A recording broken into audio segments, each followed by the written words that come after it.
ஐயோ, நான் அப்படி சொல்லல மேடம். நீங்க ஏற்கனவே எனக்கு நிறைய உதவி செஞ்சிருக்கீங்க. அதுதான். இங்க பாரு மஞ்சுளா, உனக்காக இல்லனாலும் நான் ஜனனிக்காக பணம் அனுப்பதான் செய்வேன். என்ன மஞ்சுளா யோசிக்கிற? என் வாழ்க்கையில எனக்குன்னு இருக்கிறது நீயும் ஜனனியும் மட்டும்தான். உங்களுக்காக நான் இந்த சின்ன விஷயத்த கூட செய்யக்கூடாதா? சரிங்க மேடம், உங்க இஷ்டம்.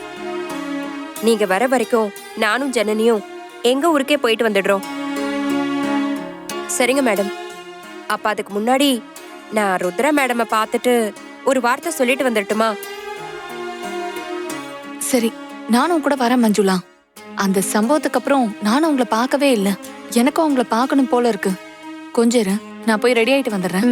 சரிங்க மேடம்.